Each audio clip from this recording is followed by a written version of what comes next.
My name is Brittany, and today we're going to discuss purchasing used camera equipment online.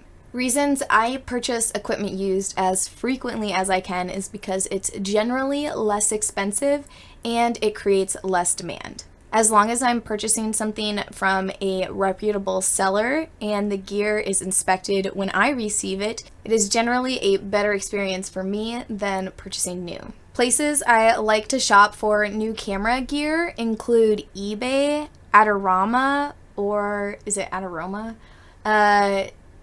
B&H Photo, sometimes Amazon, or even at pawn shops. I don't generally go to pawn shops, but if I find myself in one, you bet your buttons I'm going to see if they have any camera gear that I've had my eye on. Local camera stores will also often have used camera equipment, but I myself have never purchased any used equipment from a local camera store because they've never had anything that I've been interested in. Things I look for in a new camera body, the number one thing would be shutter accuations. So a shutter accuation is kind of like, think of it as a car has only so many 100,000 miles it's going to have on it. You know, maybe a Chevy will get, I don't even want to say because I feel like it'll get people into the debate of like Chevy and Ford is better or whatever, but like a vehicle will often only get so many miles on it. Let's say 250,000 miles. Well, cameras are a similar way. They have what's called shutter accuations, and that's every time the shutter has been released. Most cameras will go up to like 300,000 shutter accuations. Let's actually look it up. The camera that I am recording on, the Sony a7R III, has an estimated life of 500,000 shutter accuations. I read online that some cameras have life expectancies only up to 50,000 shutter accuations, and I think that's incredibly low. When I photograph a wedding, I'll take 4, 5, maybe 6,000 photos, and if that camera really only lasted up to 50,000 images, that'd only last me about 10 events, which is still cutting it close. It'd probably be closer to 9 events just because I'm extra, but you know, it just, I would never look at a camera. I shouldn't say never say never, but at this time I would not be looking at a camera that only has 50,000 accuation life expectancy. That's just crazy. So you look for that shutter accuations. My most recent camera purchase was the Sony a7 III. I found this with about 6,000 accuations on it, which is hardly anything.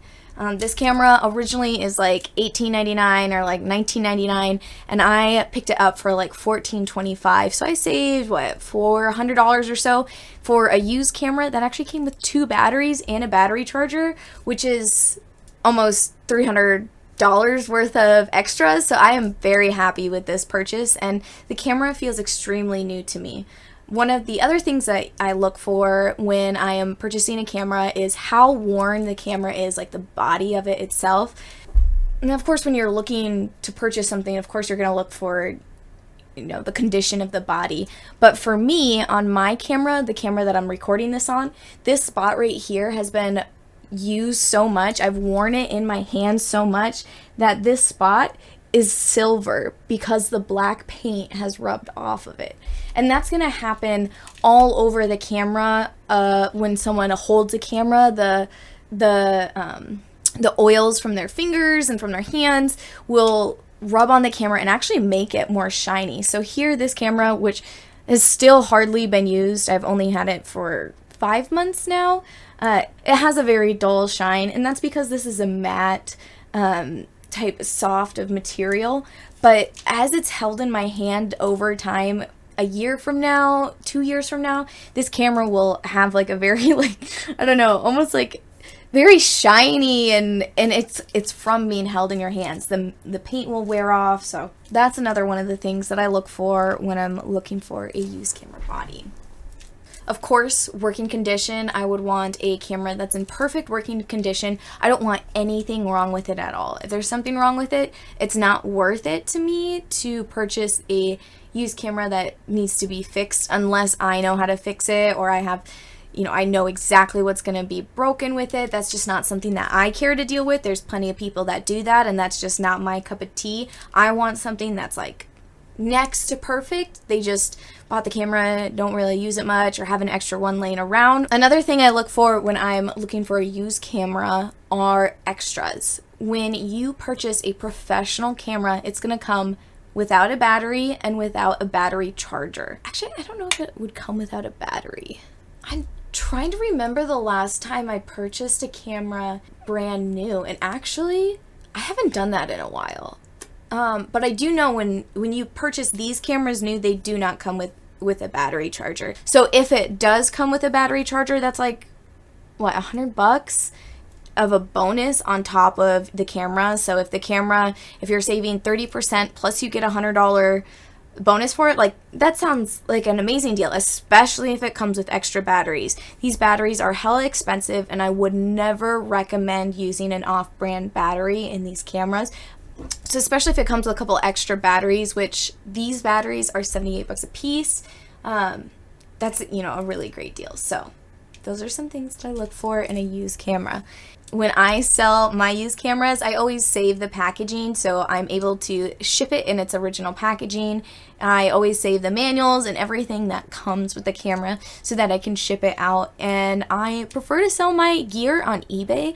I've found that if you list your gear on eBay with very good photos and wonderful descriptions, they actually generally sell for more than you think they will. Maybe that's not the best thing for buyers, but it is very good for sellers. All right, I have some lenses here. I have never had issues purchasing a used lens online, with the exception of the 50mm 1.8 for Sony.